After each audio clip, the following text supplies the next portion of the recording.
We finally got to see Cro-Mags. And holy fuck. With John Joseph and Drummer from Bad Brains and... Yeah. That shit was amazing. Yeah. That exceeded my expectations. Way. Yeah. I truly felt like I was experiencing something special. Right. Definitely. Yeah. That night is burned into my mind. I mean, it was fun. It was cool. Everybody you'd want to be at a show was there, and from our history. Our history. Good way of putting it. History. Yeah. So it was just a good night of seeing people we knew and knowing that anybody who mattered was there. To see Shout out to Treybacks. Yeah. Yeah. But like when John Joseph was up there, man, it's like he was like some other realm. It was fucking amazing, dude. Yeah, it was something else. I mean, yeah, like he said he's like an animal going off up there. It was, yeah. The way he's sang, I mean, and it sounded it sounded just like it did on the album, which you know what I mean. It was weird. It was right. Yeah, it was like sometimes when you go and see a band and you hear everything off the album, it's sort of a letdown. But this was like more intense and better than what almost it was on the album. It was weird. Very rarely does that happen, Yeah. Yeah. It just kind of speechless, yeah. Totally, dude. I had to go to work right after that show, and I could not process what I had just witnessed until like I got off of work at like 6 in the morning, 7 in the morning. It was fucking surreal. I couldn't believe it definitely happened. Surreal. Like I've never seen that many people packed into that to the Blue Lamp like that. It was and I mean the pit was hard, but it wasn't like meathead hard, what I mean? Yeah. There was some kung fu shit going on, but it wasn't like crazy. Right. Not like out of hand. It was like circle pity and cool. Man, yeah. And then when they broke down into that little that little Bad Brain set in the middll. Yeah, I did like a trio of Bad Brain songs in the middle of the show. Yeah, that was amazing. Fuck, dude. Yeah. I remember my memory from that one was Brian, what's his last name? The guy from Abstract Entertainment. Abstract Entertainment. I can't think of his last name right now. But yeah, he's wearing a Bad Brains jacket, and he's like, Bad Brains, because we had talked earlier, and he was like, Bad Brains. They're doing a Bad Brains set. And I was like, I know, dope, right? Yeah. He was super excited about that one. Yeah. And I believe they opened up with World Peace, right? Yeah. That was amazing. Yeah. They played the Clockwork Orange which was music. Made my eyes roll back in my head. It was so amazing. Right? Yeah. And the way they jumped into World Peace, like, fucking hard, dude. Like a bomb just went off. And you're like, what the fuck, tight, dude? You know what I mean? It wasn't one of those...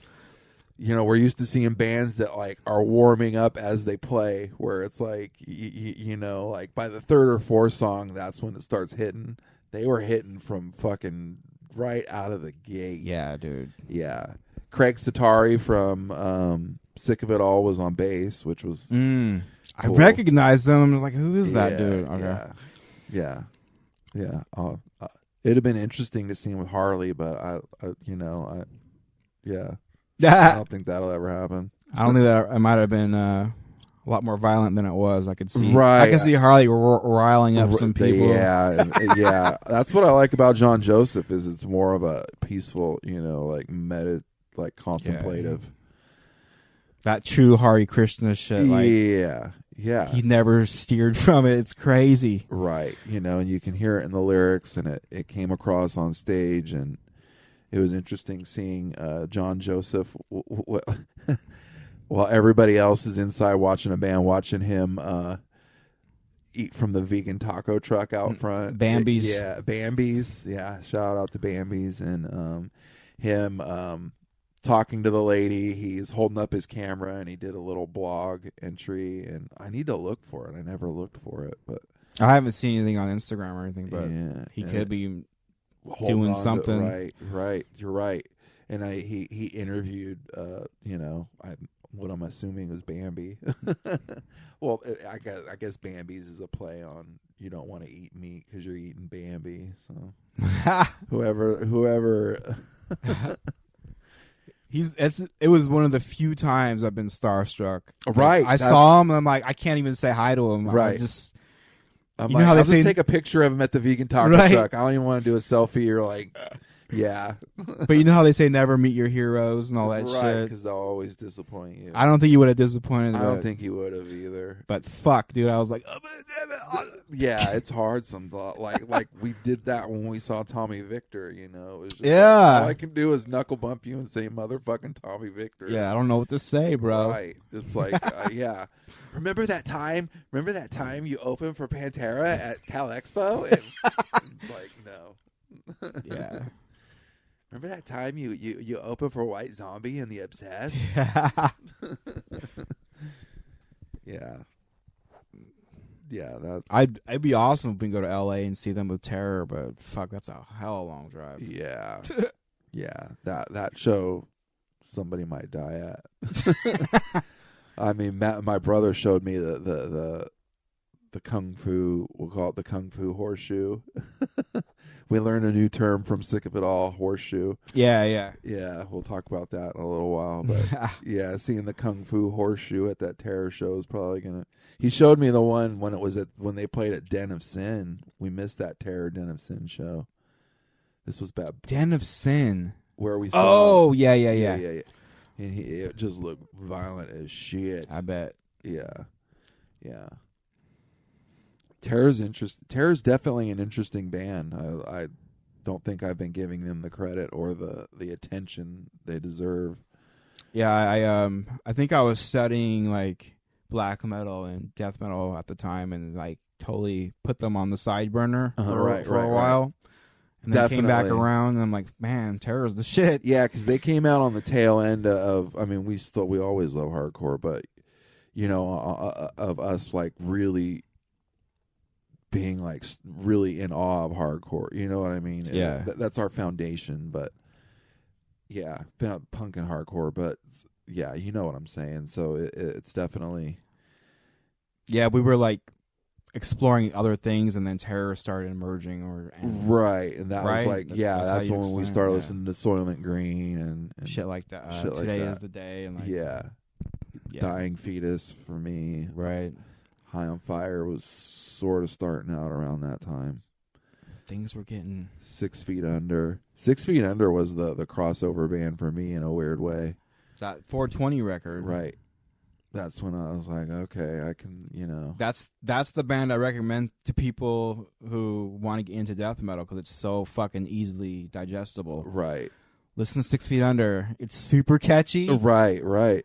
If you like that, we can go on. Right. Yeah, no, most definitely. That's a good way of. It's a good jumping off point for all that. Warpath. That's the name of the record. Yeah.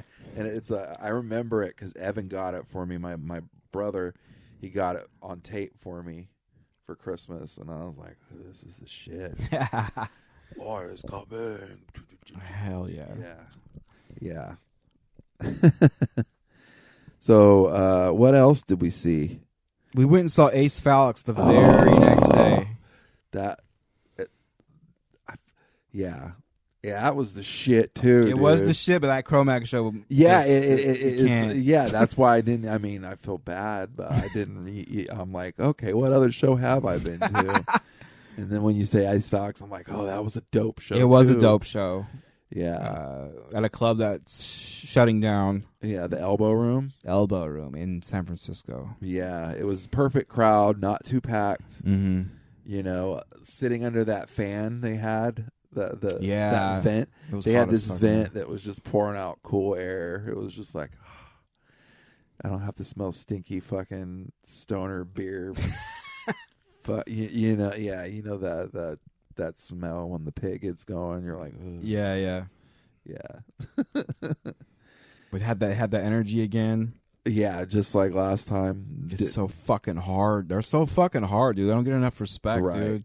That was cool. I seen you got a shout out from the drummer of the band. He's he's like, you're the video guy. Yeah, that was cool. Yeah, I thought that was neat. I gave him some Rest in Noise stickers. Hell yeah. Yeah. Rest in Noise stickers are available, people. Hit us up. Free. Yeah, and what was the other band we saw? It was Necrot. Necrot was the main band. The headliner, yeah. Yeah. Necrot was interesting. I love him. I always like seeing him, but he was hella drunk. The lead singer was sloshed. Which was kind of appropriate. They had a beer release, so right. And this was like their first show back in the States. Right. Yeah, it was just funny watching him go from like being like semi drunk to like super drunk by the end. And he's like, I can barely talk. But he didn't miss his he played like normal. Yeah, totally. Yeah, that was interesting. Then we saw a grindcore band open up called Cartilage. Cartilage was interesting. They were interesting. Yeah, they were. I mean, better than a lot of other shit we've seen open. For. And I'm not dissing them at all. So I'm just not familiar with them at all. Right. You know what I mean? No, definitely. Yeah, they were good. They were definitely had the gore aspect. They had the costumes and everything. Yeah, the aprons with the blood all over. Right. Right. Yeah. Yeah, and I definitely, I wasn't like, oh God, when is this going to be over? Right. With them. Totally. Yeah. Elbow Room was dope.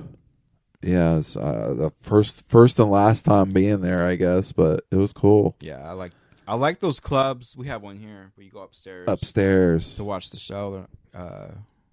What's it called now? And now it's called Holy Diver. Right. It was Starlight. Where we're going to see Madball on 221. Madball.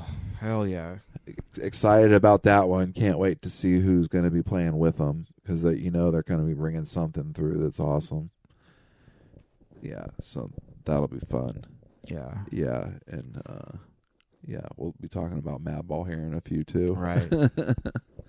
So... It's the end of the year. We're going to talk about our favorite pool of records. Right. This is what we've been listening to. It's not like one's better than the other and all that type Right. Of thing. It's how I don't get how these bands come up with their list of this is my number one. This is my number two. It's like, how do you fucking, Yeah. It's like I like different things for different reasons and This is more like, this is a handful of records that I'd like to walk away with. Right. From 2018. From 2018. Perfect. We have what? Yep. 8 records? 8 records from 2018. Yeah, so these are the ones that got us going this year. I mean, this year for me, I did a lot of exploring. Like getting into something and listening to it for like one time and then being like, oh, that's great, and then moving on to something else. Right. Yeah. Learning. Really. Yeah. Definitely learning, and, you're on top. You're on top of everything that's coming out. So you have more of a, cohesive, list, but I agree with everything on the list we came up with. So.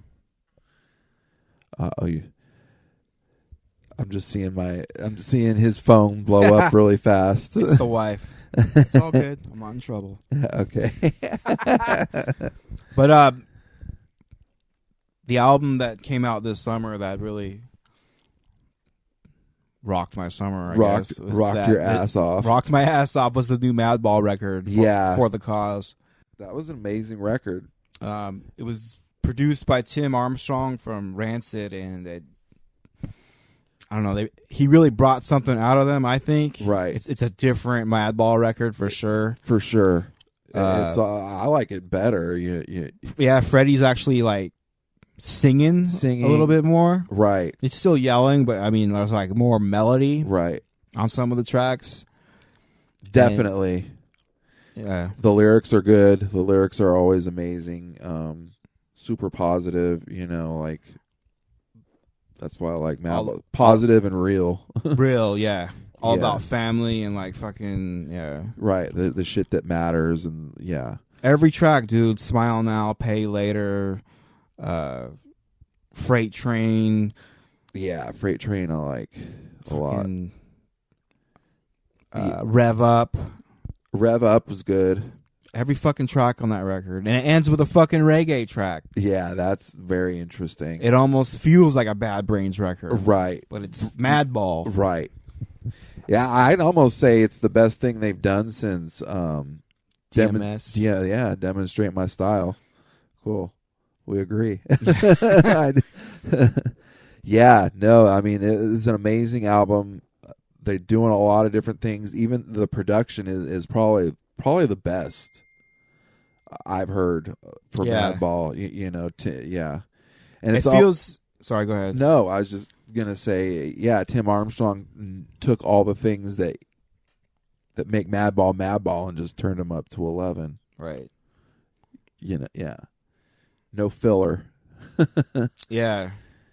There was, I don't know how to explain this. There was like an artistic quality to it, like more than We're From the Streets. It was like almost like, I don't know, dude. Like, no, we're one of the godfathers of the scene, right? You know, there's a handful of godfathers of the scene. No, I get what you're saying though. Like we're taking this. Not that they haven't taken it serious before, but we're really going to take it seriously and like get good at our craft. Yeah. It felt like a. Yeah, like there's some guitar licks in there that are fucking amazing. Totally. That you'd hear on a metal album, but and it's their old guitarist. Yeah, you're saying something. Yeah, something about there's that. something going on with our guitarists. Yeah, good shit. I mean, impressive. Took you saying, "Okay, motherfucker, listen to this." We're listening to it in the car while I'm here. Yeah. And then once I was like, "Oh shit, you're right." And then that song in Spanish too. Yeah, fucking hard, bro. Hard as fuck. Yeah, it's just the breakdowns. Everything was really good. I can't say enough about that one. You pick one. I picked the top, the one you have on the very top, only because they're an interesting band, Mammoth Grinder. Yeah, sort of D-beat death metal almost. Yeah, and it's the drummer from Power Trip, right?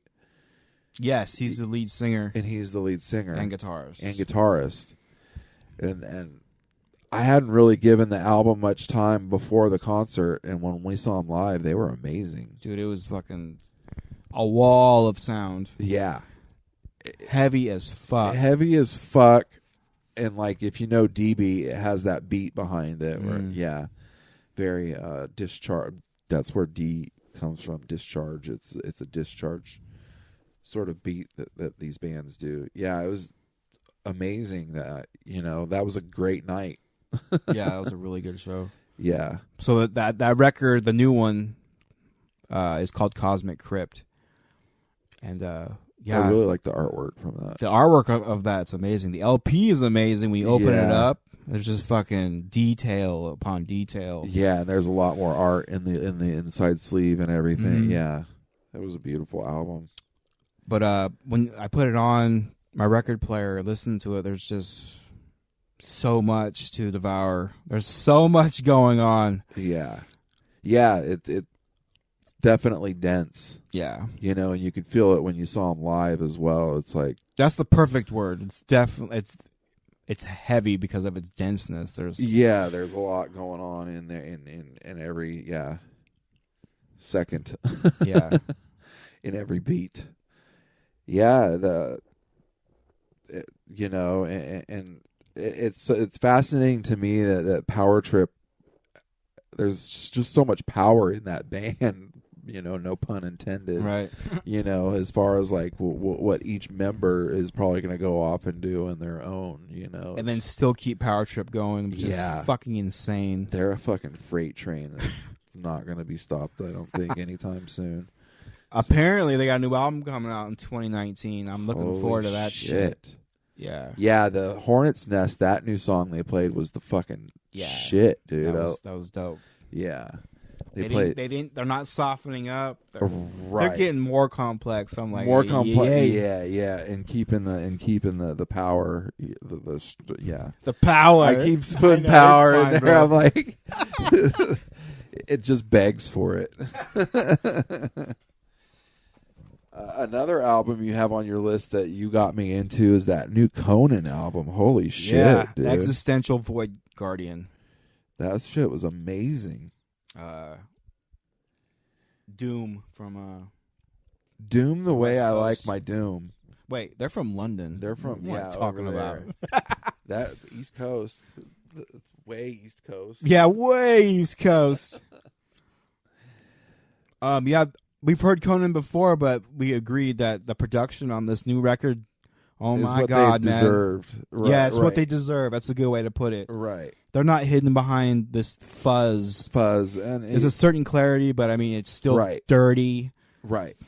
And yeah, sometimes you like the fuzz, but sometimes if you're going to play complex like Conan does, the fuzz hides everything and it just sounds murky, but everything comes out the way it should. Yeah, we could hear the power. The power. For real though. You could feel like their weight on this new Conan record.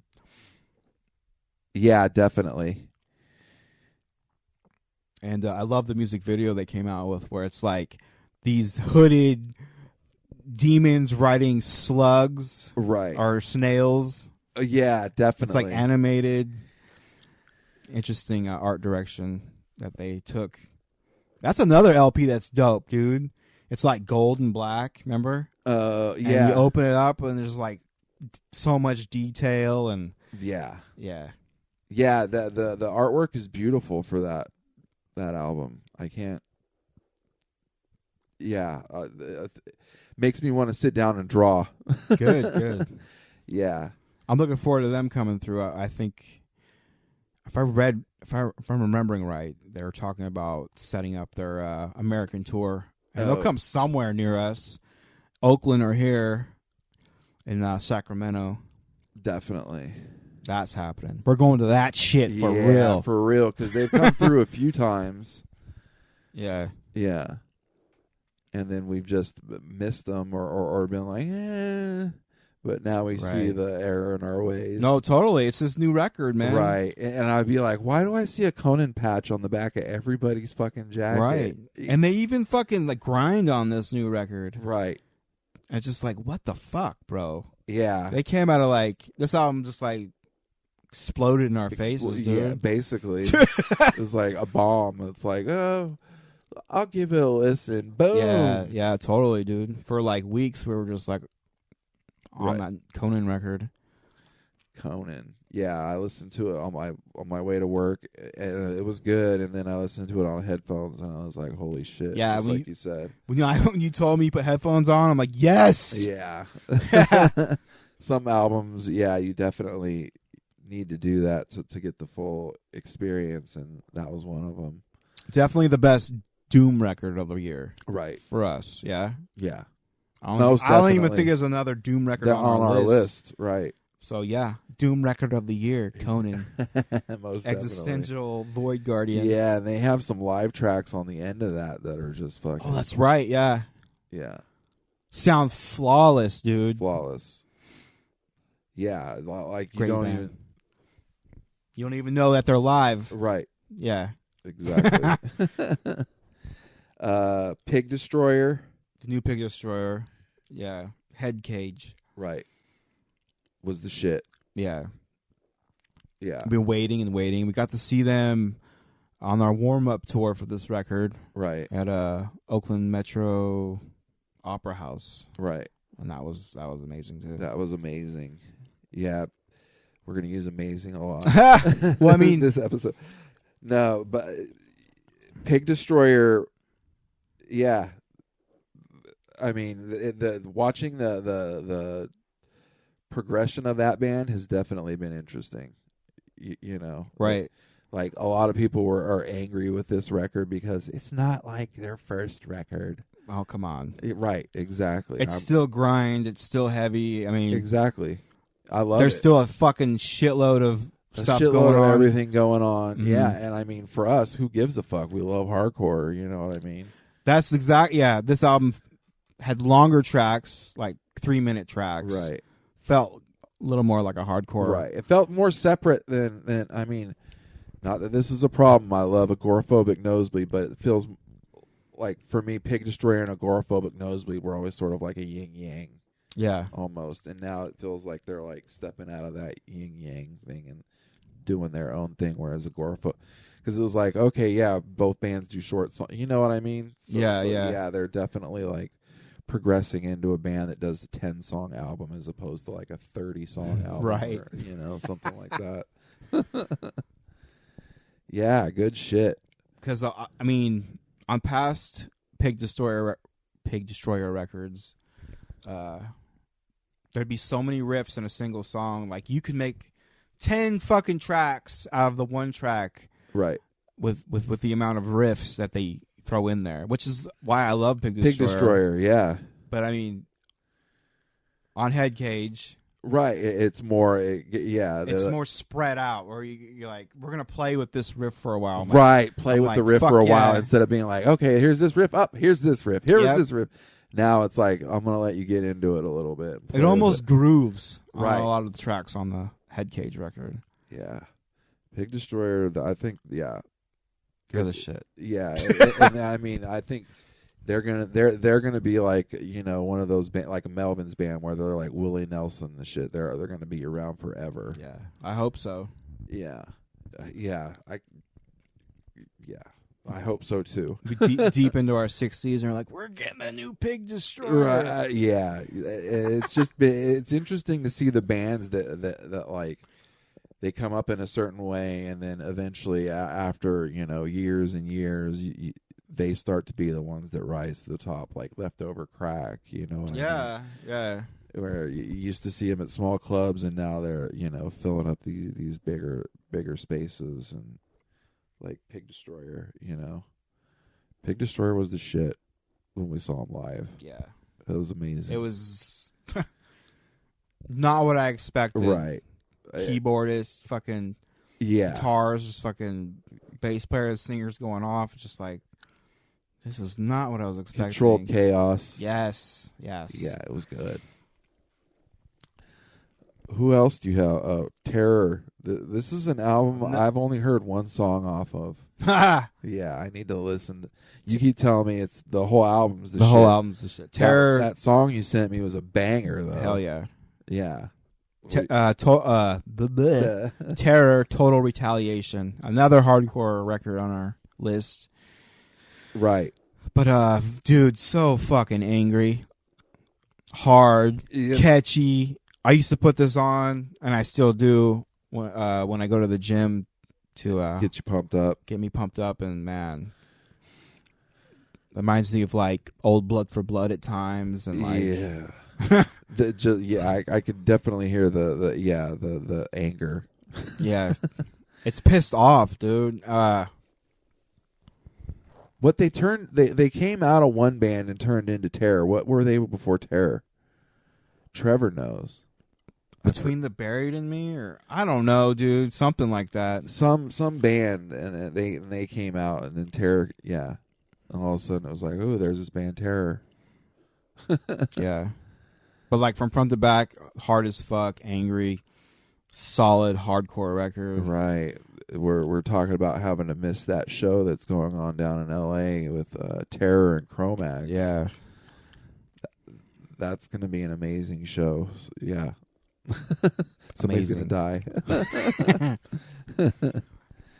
Be lots of hardcore horseshoes there for sure.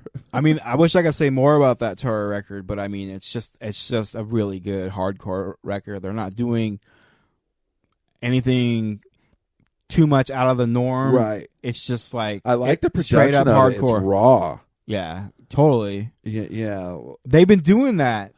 Their last EP, they did that too. They took a raw direction. Right. I'm like, holy shit, they sound like Mean. Yes. Yeah. I don't want to say metal, but definitely like that crustier for sure. Yeah. That's what it is. That's what turned me on to Terror. You just reminded me. It was their last EP. Okay. Because I'm like, holy shit, these guys are fucking going dirty. Yeah. We're like, yeah. Like curbside, like right. Yeah. Yeah. You know, and street. All right. That shit. That's probably one of the things that kept Terror off our radar when they came out like as we still love hardcore, but as we were transitioning to listening to other things. Yeah. And then the production was, that the style back then was clean production in hardcore, and it was like that's what it was, dude. It was deathcore that drew us away. We're just like, it's oversaturated. Right, that deathcore everywhere, dude. Yeah, all clean as fuck. Right. Ugh. Yeah, yeah. I remember clearly now. I'm like, I can't. Like it was I'm not into it anymore. Blah blah blah blah blah.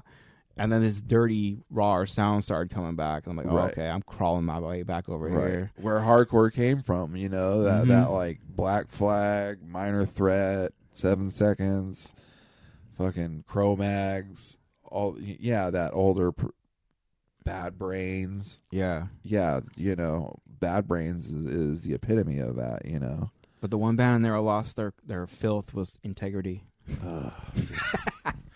They never steered from it. Clean up They're shit. like, we'll wait for you guys to catch up. Yeah. Integrity is the shit. Yeah. You have another one on there that's definitely interesting, and you say they only play in Reno, which is fascinating as shit to me. Yeah. Four Stroke Baron. Four Stroke Baron, and the album's called Planet Silver Screen. And they exist somewhere in between new wave and like progressive, heavy metal, almost hardcore. Yeah, but it's the vocals that really make me want to listen. If it was any other vocal style, I probably wouldn't pay much attention to it. But it's the vocals, right? They're super melodic. They sound like a new wave band, like they're in Tears for Fears, right? Or something. Tears for Fears is exactly where my mind goes when I listen to that, and then Killing Joke. There's Killing Joke, a lot of Killing Joke. Yeah. Killing Joke, and then like a more aggressive like Quicksand. Right. It's like no, definitely like the I can hear some and Logan in there. Logan, my son, he fucking. Really? Loves them. Hell yeah. Yeah, it's weird. He's all, I like this. I can listen to this all day. I'm like, finally, we got one for you, bro. We got one. Yeah, we'll have to take him to Reno and take him to a show. That would be amazing. That would be amazing. Yeah, you're telling me they open up for a lot of power metal bands and stuff out in Reno. Well, their next show is opening up for a power metal band. I don't know. Yeah. And you played the power metal band for me. Yeah. Yeah, it's funny. I wish I liked that shit. I just can't get into it. Yeah. Well, I mean, yeah. I respect it. That's why I'm mad that I can't get into it. Right. It's like, fuck, man. I gotta crack this egg. Yeah. Blind Guardian is my go-to power metal band. That's one band I listen to, and every album there's usually only like 2 songs on it I like, but those 2 songs are fucking amazing. Right? Yeah. Four Stroke Baron's definitely interesting. Their drummer is fucking insane. Totally. Yeah. And the only reason I found out about them, I got a Decibel. And when I get a Decibel, I go through every page. I look at every fucking ad, right, and every review, and I listen to everything. Okay. I'm like, I don't know who the fuck this is. I punched it in on YouTube, and it was them, Four Stroke Baron. I'm like, holy shit, this is interesting as shit. Yeah, that's a good way to go. You were always like that, though. You were always like reading like the news and review reviews and shit. And straight up music nerd, bro. Yeah, heck yeah.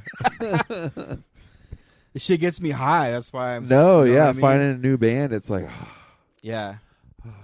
I think we both agree. We're doing metal and hardcore here, but we could both agree that Oliver Tree is definitely on our list. Yes, Oliver Tree's Alien Boy EP. Yeah, that shit is amazing. It's like this band Self. It kind of harkens back to where it's like childish, but like serious. Great lyrics. Yeah, it's like hip hop meets punk meets.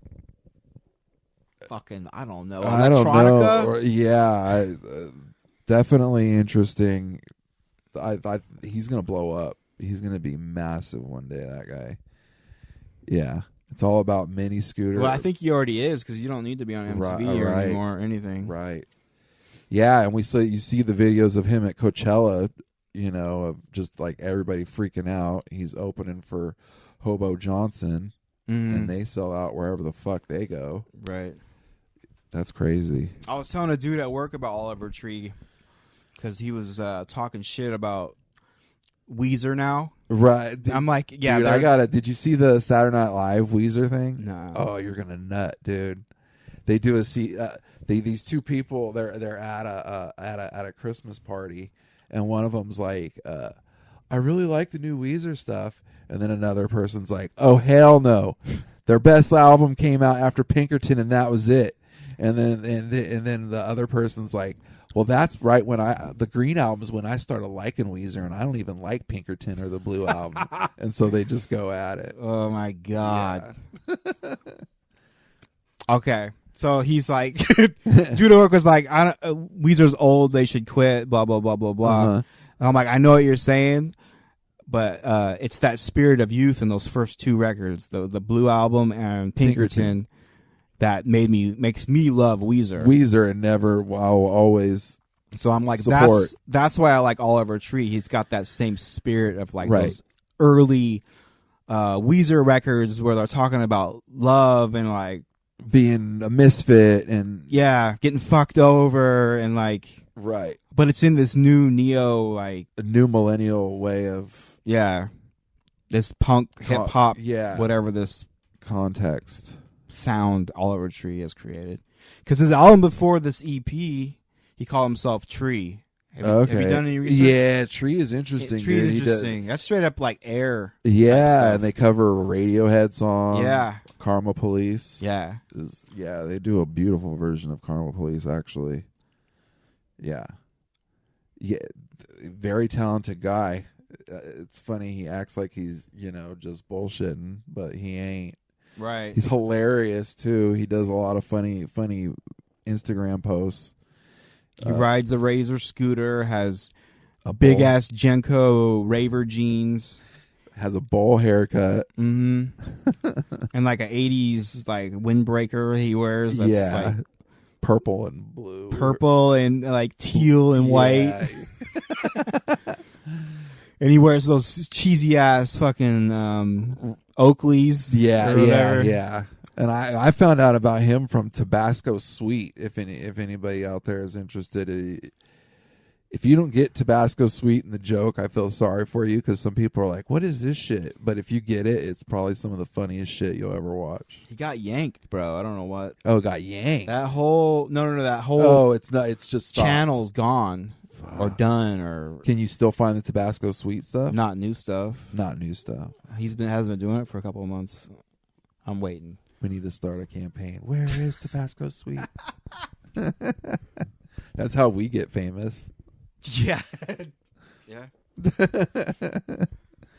We got another hardcore record. The new Sick of It All record. The new Sick of It All record. I mean, Wake the Sleeping Dragon. Holy shit. Hardcore is in a renaissance right now. It feels like these bands, they were just phoning it in, not talking shit about Madball or Sick of It All, but they're kind of phoning it in for a while. You know what I mean? Like every album just sounds sort of like the last one. And now they're like, we got something here, and let's put a little bit of effort into it, and it fucking shines. Right. Yeah, that's a good way to put it. Yeah. That's where we just learned the term hardcore horseshoe. From Sick of It All, there's a song called Hardcore Horseshoe. Yeah. You want to explain it? You go for it. I like. Well, So when you go to a hardcore show, you have all the kung fu dancers. They're like swinging their arms, kicking their feet, and it creates this horseshoe because everyone's backing the fuck up because they don't want to get hit in the face. Right. We've seen people get their noses broken and oh hell yeah. You know, I've almost been knocked out on accident. Right. Some dangerous shit happens. Yeah. You know, and so you're backing the fuck up, and then it just turns into like who's the toughest guy, who's the tough guy, you know, and that's not what hardcore is about, you know. Right. That's kind of, I mean, what kind of, I love hardcore, but kind of turned me off the scene for a while. It was like that mentality of like, you know, yeah.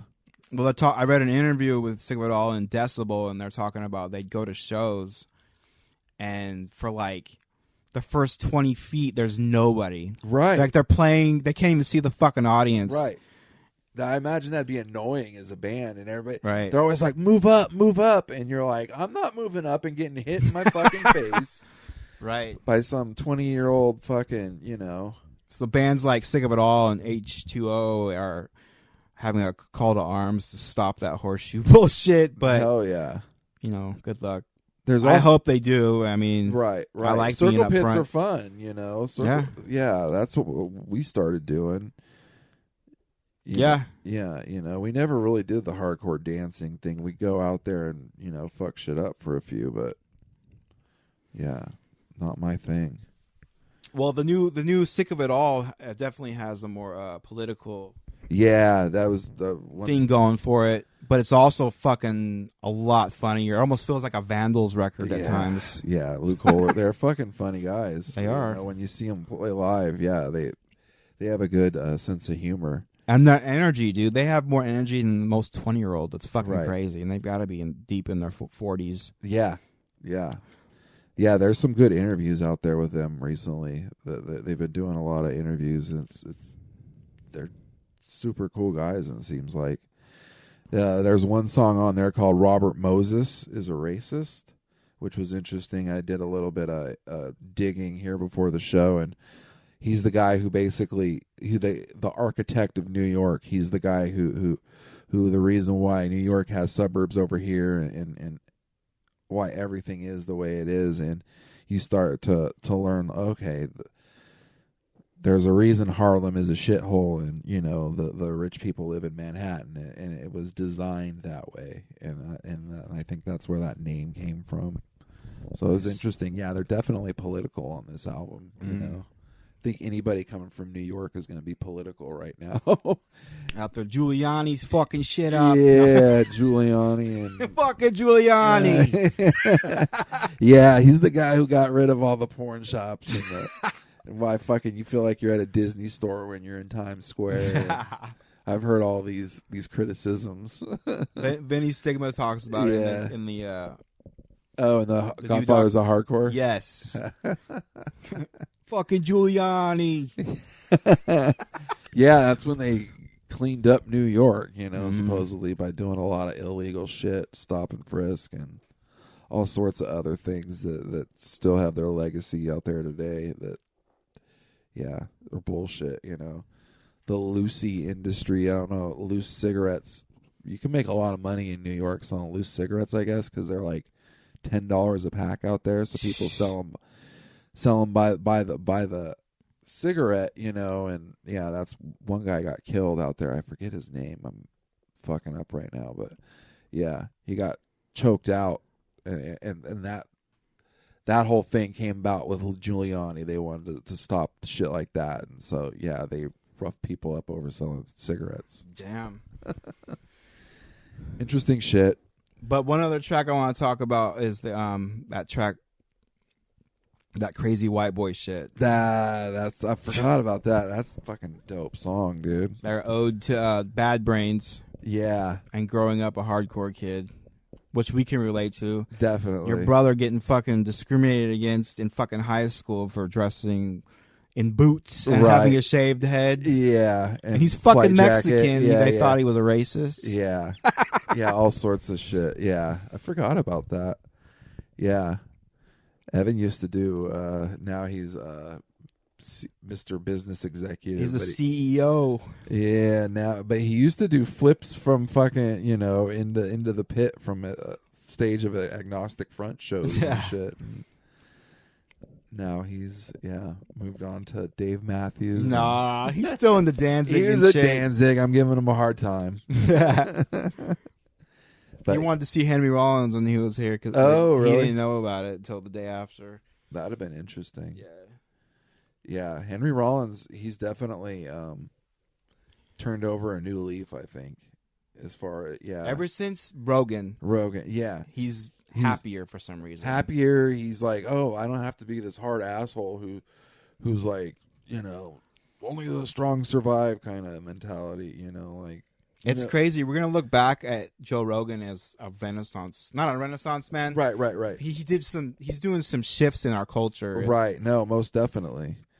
People are learning a lot from him, and right, they're starting to realize, oh, I'm not an idiot, if I put some effort into learning shit, teaches you how to be an autodidact, how to learn yourself, and that you don't need school and class to learn and move ahead in life. Shit we've always known, but I get my recipes online, motherfucker. No. But just like, oh, I'm interested in this, and now you can watch, sit around all day long. It's part of the you can educate yourself on anything. Anything. And then I sort of started learning that when you had you brought home a magazine. It was like how to do film school at your house or some shit like that, and it was just like, these are movies and directors you need to watch, and watch a lot of special features of all things on DVDs, and you'll learn a shit ton. It's true. Yeah, it did. Yeah, It's school basically, and I mean, you go to a film class, they have you watch movies and show you special features. That's where we saw Deer Hunter first time in film school. Oh yeah, Deer Hunter's the shit. Deer Hunter is the shit. I need to go back and. There's a grittiness to that movie that I love. GD Mao. Yeah. Mao. That's funny. You remember that, dude. Me and a dude say it at work all the time. GD Mao. Like a yell at you. That's perfect. But yeah, the new Sick of It All, Wake, the Sleeping Dragon. And the artwork is amazing for that album. Yeah, it's like their dragon wrapped around New York City. Yeah, sort of Godzilla-y. Yeah, totally. Yeah. It's badass. Like, I'd definitely buy that shirt. Fuck yeah. Yeah. I or still even have, a poster. I still have the Sick of It All shirt from the first time we saw them. Uh-huh. And it's like they silk screen printed it in I remember that. It's like a heart. It's all fucked up on top. I remember seeing the silk screens over on the side. Oh, really? Yeah. Yeah. It never fit right, but hey. Right. I remember Jan had one. It was a work shirt that they silk screened Sick of It All on, too. That's badass. Yeah. Yeah. Rancid kind of, I think, did that same. You used to be able to get a Rancid shirt for like $7. I remember. Yeah. That was Citizen Fish shirts for $5. $5. That's insane. Yeah. 7 and 5 is insane. Yeah. That's some anarchist shit right there. Getting away with a shirt for 10 these days is like fuck yeah. Yeah. Yeah, that's like, oh, yeah, you didn't, yeah, I'll buy it. I don't care what band it is almost. As long as I saw them that night, if it's $10. Right. Right. Last one we have on there is Fu Manchu, Clone of the Universe. Clone of the Universe. I haven't listened to it recently, but I really like that album. I think it's that, just like we were talking about the hardcore bands, they're like, we have something here. Let's put a little more effort into it. And it's the shit. It's the shit. They did a more aggressive approach. Like, I can't remember the name of the record, but it's with the skaters in the fucking pool on the cover of the record. Yeah. All actions go. Yeah. That was our first introduction to. It's back to that, like, faster, heavier, more punky. Yeah. Yeah, I love Fu Manchu because it's a mix of L.A. punk hardcore and stoner Kayasi metal. You know what I mean?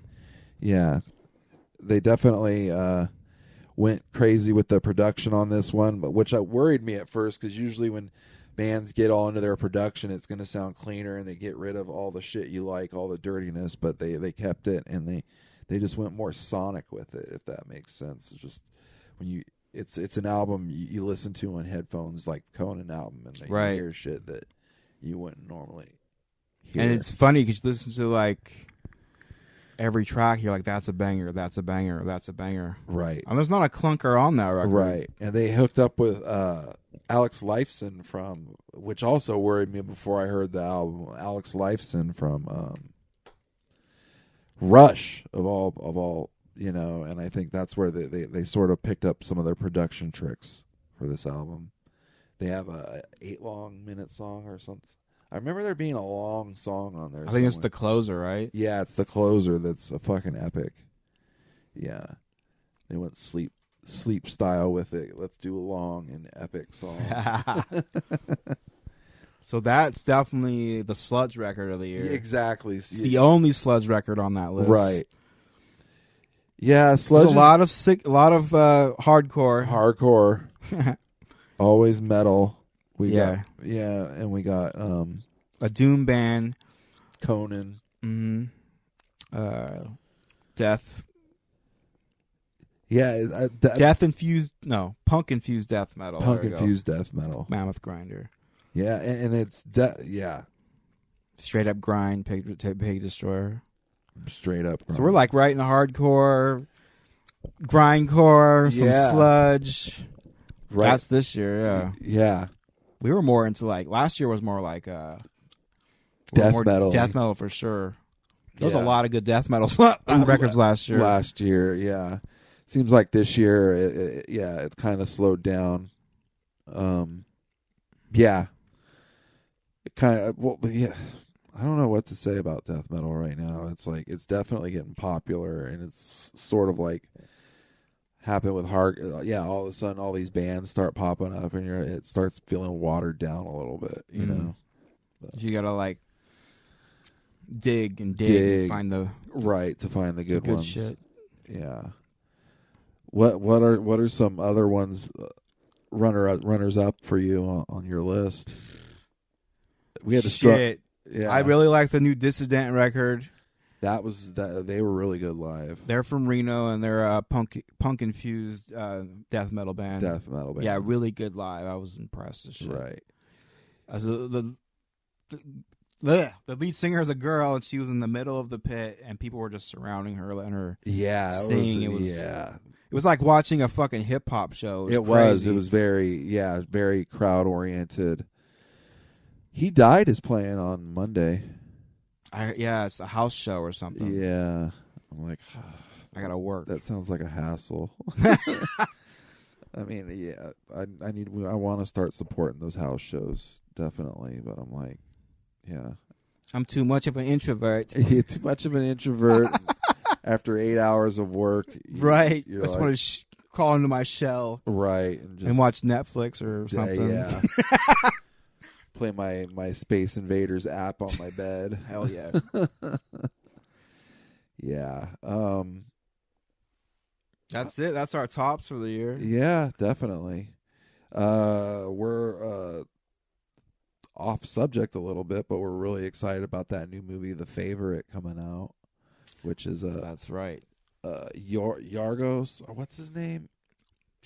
It's not English. Yorgos Lanthimos, something like.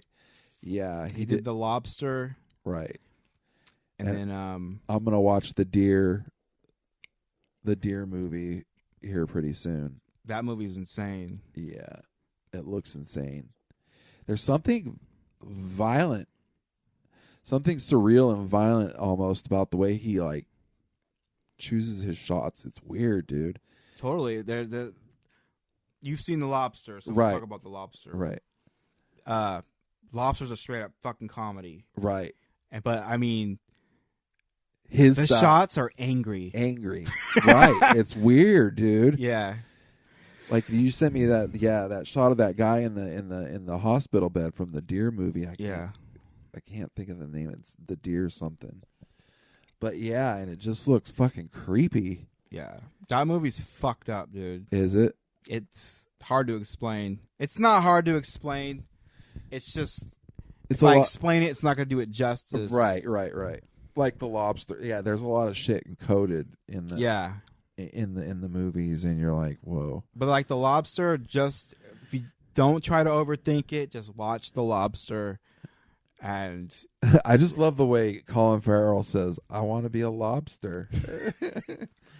The way he is always saying the lobster. There's funny like way he says it. It's like so matter of fact. Like, I want to be a lobster.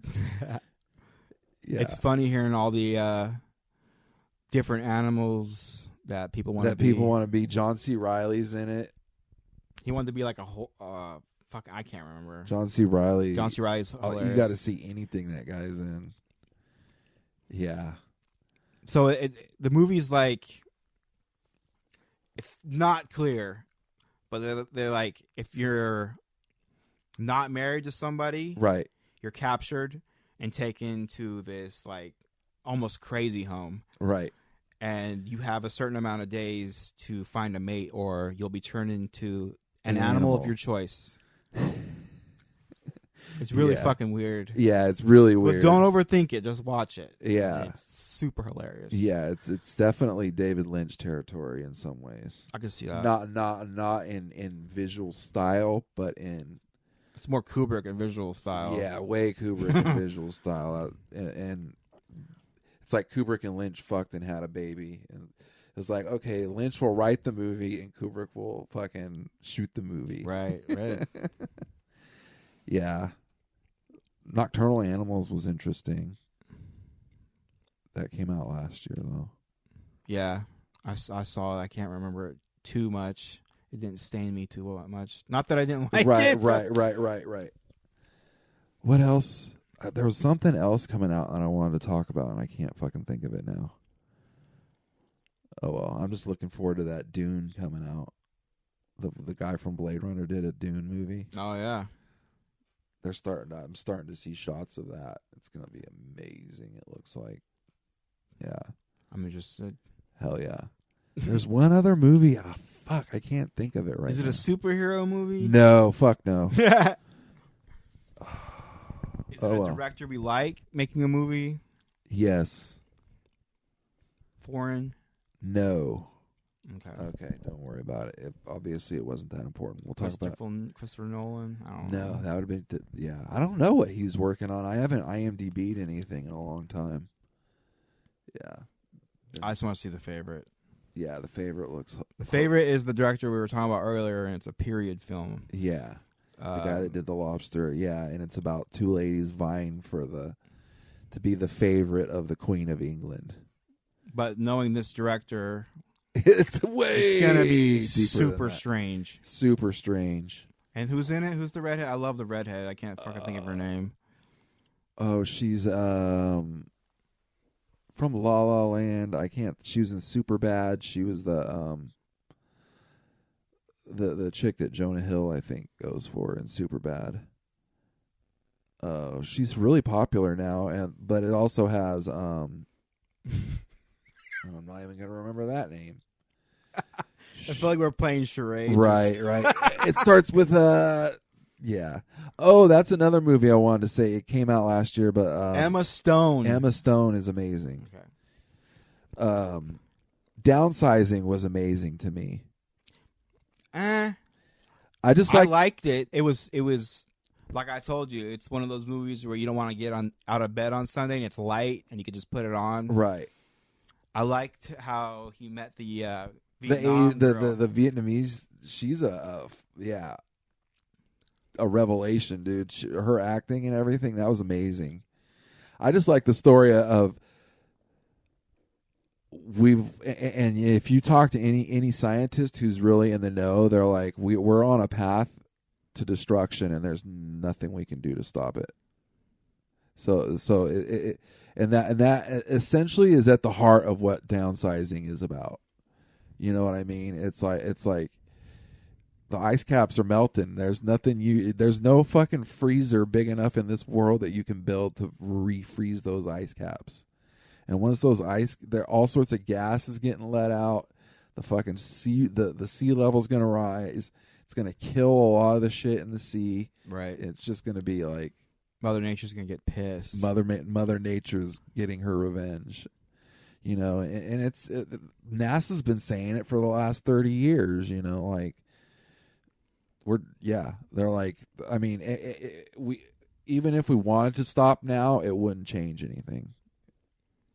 You know, and part of it is due to the natural fucking heating and cooling of the earth. You know what I mean? So it'll be interesting to see how humans react, get out of this one. Elon Musk will save us all. Right. We'll be on Mars here pretty soon. I mean that's why, you know, we need to learn how to get off this planet if humans are to survive. Right. Anyways, have a good night. Merry Christmas. See you guys next time.